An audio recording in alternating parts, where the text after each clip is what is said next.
pessoal, tudo bem com vocês? Espero que todos estejam muito bem. Nós vamos agora dar continuidade ao estudo do reino animal e nós vamos iniciar então a nossa playlist com os filos dos poríferos, ou seja, né, aqueles seres mais simples na escala aí evolutiva aí do reino animal, tá certo? Que é o filo porífera.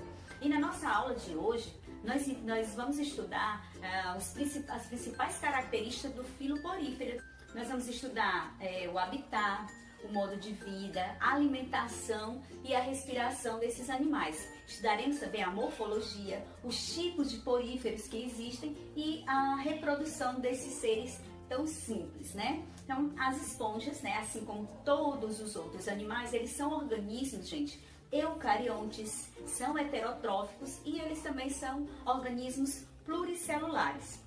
São animais popularmente conhecidos como esponjas e eles são exclusivamente aquáticos. Vivem, na sua grande maioria, eles vivem no mar e alguns poucos a gente ainda consegue encontrar em água doce, mas a maioria vivem no mar. Eles são conhecidos aproximadamente 10 mil espécies, dos quais apenas pouco mais de 200 habitam aí na água doce. Para vocês terem ideia, como a maioria realmente vivem, né, habitam nos mares, certo?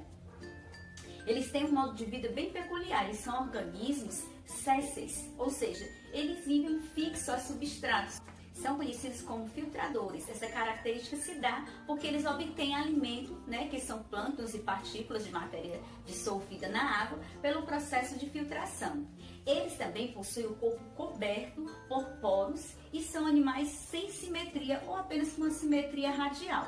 Há espécies pequenas, com poucos centímetros de altura, né, e outras que podem chegar a 2 metros de altura.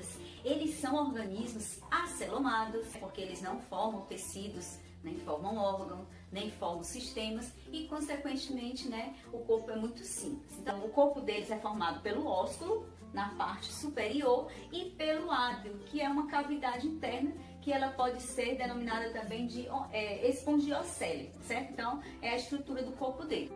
Além disso, eles têm o corpo revestido por células. Essas células são dotadas de flagelos coanócitos responsáveis pela movimentação na água, né? Movimentação da água no corpo delas. Essas células, elas também são responsáveis por fagocitarem e iniciar a digestão dessas partículas alimentares, tá certo? Então, essas células, elas são bastante importantes aí para esse animal. Então, anote aí, tá certo? Esse nome coanócito, né? Que é uma célula muito importante aí para os poríferos, porque tem diversas funções. E as esponjas obtêm oxigênio e alimento que necessitam para viver, também eliminam resíduos do seu metabolismo através de um sistema. Esse sistema se dá na circulação de alimentos e oxigênios que elas vão ocorrer com a penetração de água pelos poros desse animal. Eles vão entrar aí na espongiocele e nessa cavidade, né, é importante que você saiba que essa cavidade aí desses animais, ela não é uma cavidade digestória. E essa água, ela vai sair pelo ósculo, tá certo? Além dos coanócitos nas esponjas, possuem outros tipos de células, que são os porócitos. Eles são localizados, né, aí nos poros das paredes do corpo do animal. Possuem também os pinacócitos, que revestem externamente o corpo desse animal. Além disso, eles também possuem os amebócitos. Esses amebócitos, eles têm uma função de complementar a digestão iniciada lá nos coanócitos, lembram? As células mais importantes aí desse animal. E eles também possuem os espongioblastos e os escleroblastos. Eles dois juntos vão formar os elementos de sustentação esquelética da esponja. Esses elementos são fibras de proteínas, são chamados de esponginas e espículas minerais de sílica ou de carbonato de cálcio. Além dos tipos de células, também existem os tipos de esponjas. São 3 tipos que nós vamos ver aqui, que são os ascons, sílicon e leucons. Os ascons são os mais simples, tá certo? Eles são semelhantes aí a um cilíndrico, são os mais simples de todos e eles são oco por dentro. Já os sílicon, eles são de complexidade intermediária e eles são bastante parecidos com um vaso, certo? Aquele vaso lá que você bota bonitão em cima da sua mesa. Então é aquele, mais ou menos aquele formato daquele vaso que eles têm, certo? E os mais complexos são os leucons, que eles são assim, eles possuem um sistema de canais, de câmeras, e eles vão conferir aí então uma estatura bem maior por conta dessa característica, né? Deles serem mais complexos e ter esses sistemas. Então as esponjas, elas podem apresentar reprodução assexuada e sexuada. Na reprodução assexuada, pode ser por brotamento, tá certo? Esse brotamento também é conhecido como geniparidade, você pode encontrar isso aí nas suas provas, onde eles vão desenvolver brotos laterais que vão se soltar e vão dar origem aí a um novo indivíduo. Eles também podem se reproduzir por germulação. Isso vai ocorrer quando as esponjas ficam em condições de escassez de água, né? E isso é muito mais comum em esponjas aí de água doce. E nessas condições, elas geram gêmulas. Essas gêmulas, elas são pequenas bolsas, né, de células e elas, em condições favoráveis, desenvolverem e dar origem aí a novos seres. Também existe aí a fragmentação ou regeneração, né? Então são pequenos pedaços do animal que eles podem se desprender e eles podem, né, formar aí novas esponjas. A partir desse pedacinho que se desprendem, eles podem formar então novos seres. E mesmo sem eles possuírem órgãos reprodutores, né, as esponjas elas são capazes de se reproduzir sexuadamente.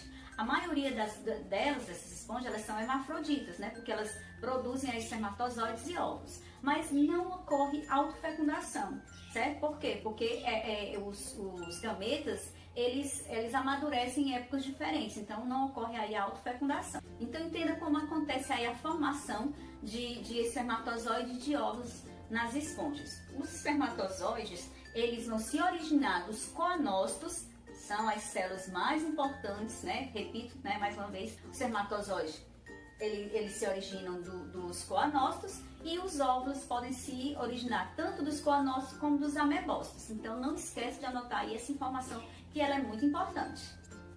Esses espermatozoides saem pelo ósculo, são carregados pelas correntes exalantes de água para uma outra esponja, onde são alojados no mesoílo da fêmea. A fecundação da maioria é interna e após a formação dos zigotos, o que é que vai acontecer? Vão surgir larvas ciliadas, elas vão viver um período de vida planctônica e depois vão se fixar em um substrato e vão originar um novo indivíduo. E eu não posso concluir essa aula de hoje sem deixar aqui algumas curiosidades aí sobre esse filo, que são muito interessantes, né? Para você ter uma ideia, a interação que ocorre aí com outras espécies, e as esponjas servem de alimentos para outras espécies de peixes, de tartarugas.